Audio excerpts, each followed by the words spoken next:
بسم اللہ الرحمن الرحیم۔ اللہ کے نام سے جو سراسر رحمت ہے، جس کی شفقت ابدی ہے۔ وما منع الناس أن يؤمنوا إذ جاءهم الهدى إلا أن قالوا أبعث الله بشرا رسولا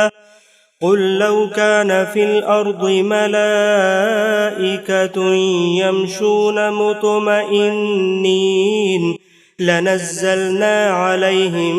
من السماء ملكا رسولا قل كفى بالله شهيدا بيني وبينكم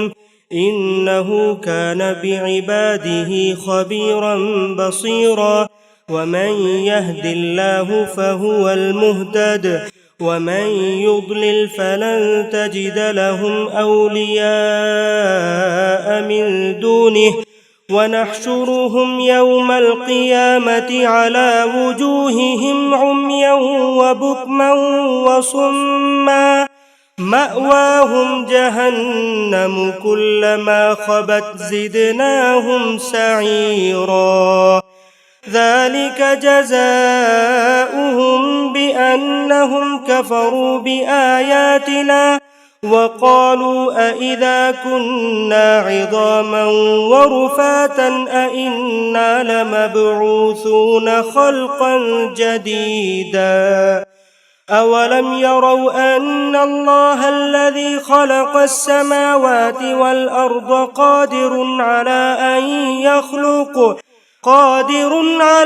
أن يخلق مثلهم وجعل لهم أجلا لا ريب فيه فأبى الظالمون إلا كفورا۔ جب ان کے پاس ہدایت آ گئی تو ان لوگوں کے ایمان لانے میں یہی چیز رکاوٹ بن گئی ہے کہ انہوں نے کہہ دیا کہ کیا اللہ نے ایک انسان کو رسول بنا کر بھیجا ہے؟ ان سے کہو کہ اگر زمین میں فرشتے ہوتے کہ اطمینان کے ساتھ چل پھر رہے ہوتے تو ہم آسمان سے ان پر کسی فرشتے ہی کو رسول بنا کر اتار دیتے۔ کہہ دو کہ اللہ میرے اور تمہارے درمیان گواہی کے لیے کافی ہے، اس میں شبہ نہیں کہ وہ اپنے بندوں کو جاننے والا ہے، وہ ان کو دیکھ رہا ہے۔ حقیقت یہ ہے کہ جس کو اللہ اپنے قانون کے مطابق ہدایت سے بہرایاب کرے گا وہی ہدایت پانے والا ہوگا، اور جس کو وہ گمراہی میں ڈال دے گا تو ایسے گمراہوں کے لیے تم اس کے سوا دوسرے کوئی مددگار نہ پاؤ گے۔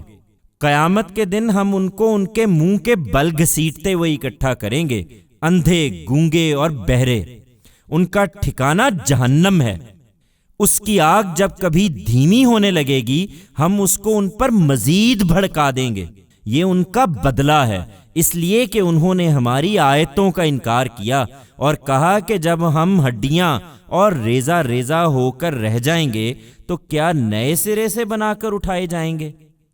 کیا انہوں نے سوچا نہیں کہ جس خدا نے زمین اور آسمانوں کو پیدا کیا ہے وہ اس پر قدرت رکھتا ہے کہ ان جیسے پھر پیدا کر دے، اور یہ حقیقت ہے کہ اس نے ان کے لیے ایک مدت مقرر کر رکھی ہے جس میں کوئی شبہ نہیں، اس پر بھی ظالم انکار کیے بغیر نہیں رہے۔ قل لو أنتم تملكون خزائن رحمة ربي إذا لأمسكتم خشية الإنفاق وكان الإنسان قتورا۔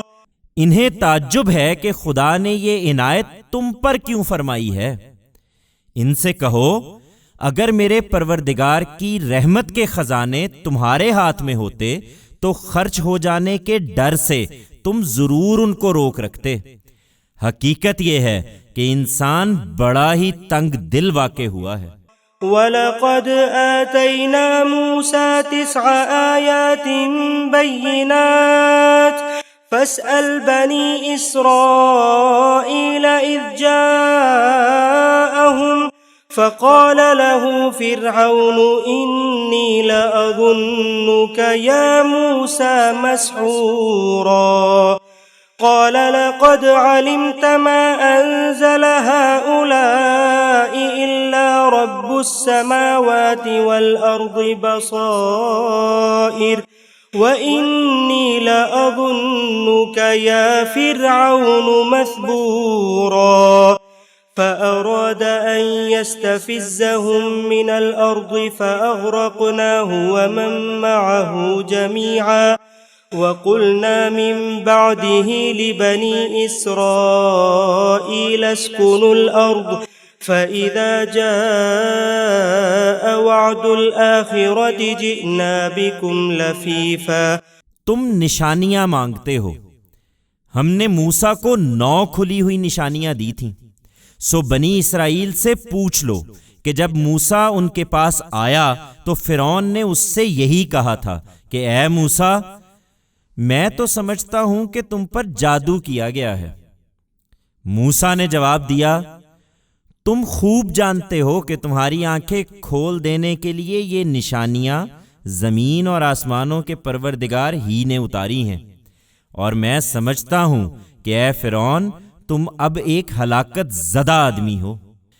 اس کے بعد فرعون نے ارادہ کر لیا کہ بنی اسرائیل کو زمین ہی سے اکھاڑ پھینکے، سو ہم نے اس کو اور جو اس کے ساتھ تھے سب کو غرق کر دیا، اور اس کے بعد بنی اسرائیل سے کہا کہ اب تم زمین پر اطمینان کے ساتھ رہو، پھر جب آخرت کا وعدہ آ جائے گا تو ہم تم سب کو اکٹھا کر کے لا حاضر کریں گے. وبالحق أنزلناه وبالحق نزل وما أرسلناك إلا مبشرا ونذيرا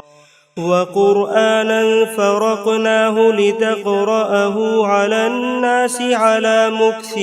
ونزلناه تنزيلا قل آمنوا به أو لا تؤمنوا إن الذين أوتوا العلم من قبله إذا يتلى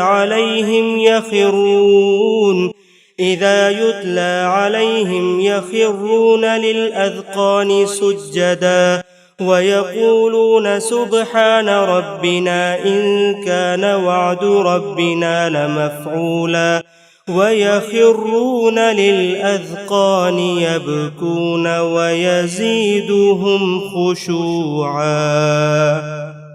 ہم نے اس قرآن کو حق کے ساتھ اتارا ہے اور یہ حق ہی کے ساتھ اترا ہے،